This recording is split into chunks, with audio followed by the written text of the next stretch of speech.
Whenever we begin the research for a new series, whether we're investigating the works of an author, searching for historical storytelling patterns, or evaluating a genre, we run into the same question. Why does this work? What makes it so compelling? We always manage to come up with something, or else the show wouldn't exist. It can be quite a task, though. Art is not an easy thing to quantify, and more often than not we end up with a mile-long thesis sporting all kinds of oversized words. This month, we're trying to articulate the satirical genius of Don Quixote, and the closest we've come is to call it a frame story that presents two competing layers of satire. And that is interesting, but there's a simpler way. Cleverer writers than we are have already come up with 3 different types of satire, which, together, tell us all we need to know about this classic story.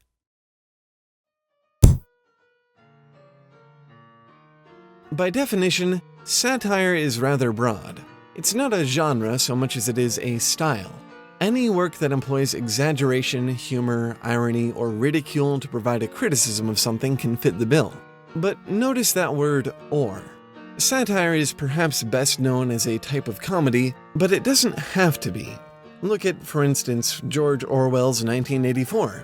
A far cry from funny, but it's definitely providing a criticism.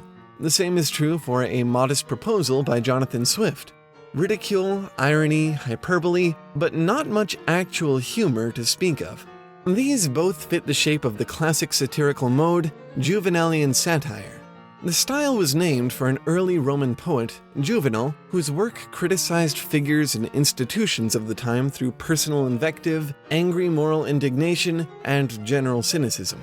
Juvenalian satire attacks its subject with the intention to incite change through outrage. And it's important in understanding Don Quixote because it comprises the bulk of the story's first layer of satire, the metafiction.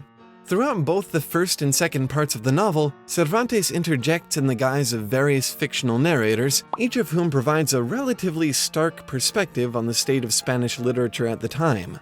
At one point, the author professes his concern that the novel won't be intellectual enough, but an alleged friend of his sets his mind at ease by explaining that all he needs to do to match the wit of his contemporaries is to dress the piece in superfluous academic jargon.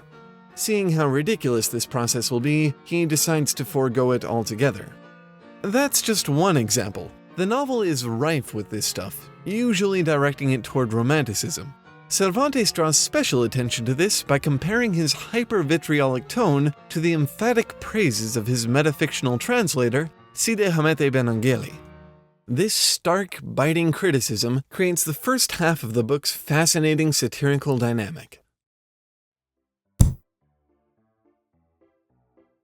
As potent and eye-opening as it can at times be, Juvenalian satire lacks a degree of subtlety.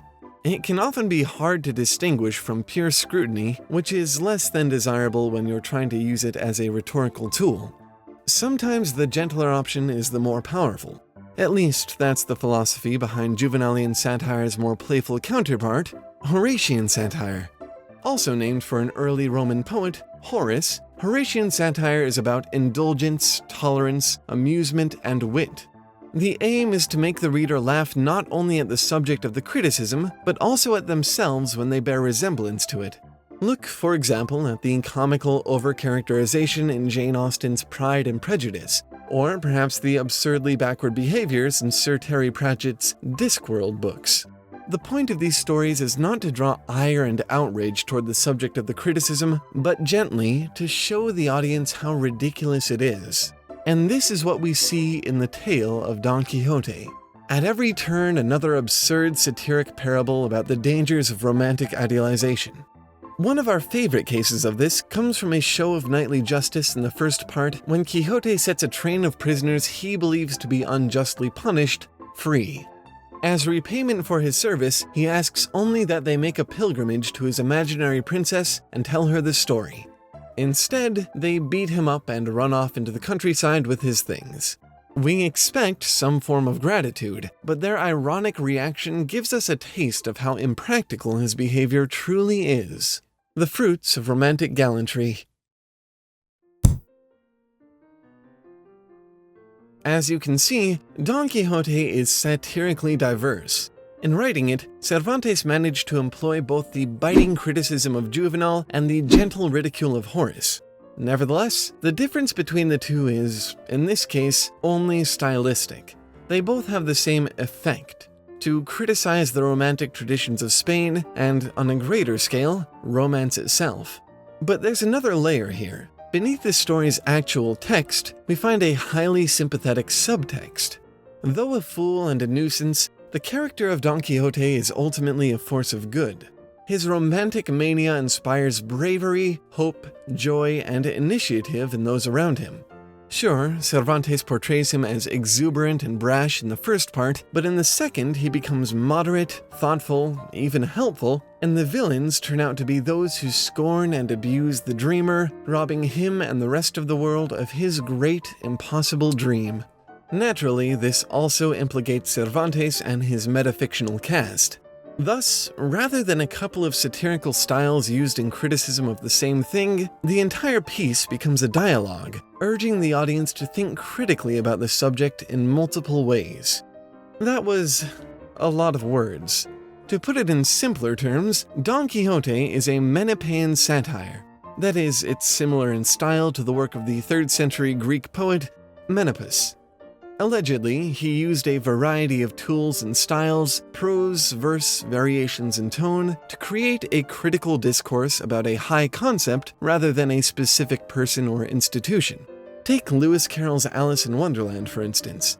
Extremely wide breadth of material, critical or otherwise, but with a clear overarching theme of childhood and the silliness of the grown-ups who govern their lives. You can also see this in Gulliver's Travels by Jonathan Swift, which satirizes a truly vast number of concepts, but is by and large a reflection of one's own culture.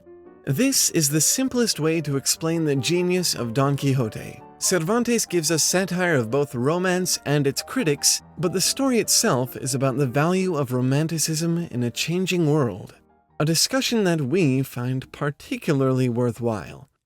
The story we're about to write won't be a satire of the same concept contested in Don Quixote, it's just going to borrow from the novel's style and structure. But if there is a concept you'd like to see us try our hand at satirizing, please let us know in the comments. And if you want to have an even more in-depth discussion with us about what we'll be writing, you can join us on Patreon. Supporters at the $10 tier or higher have access to our think tank sessions on Discord.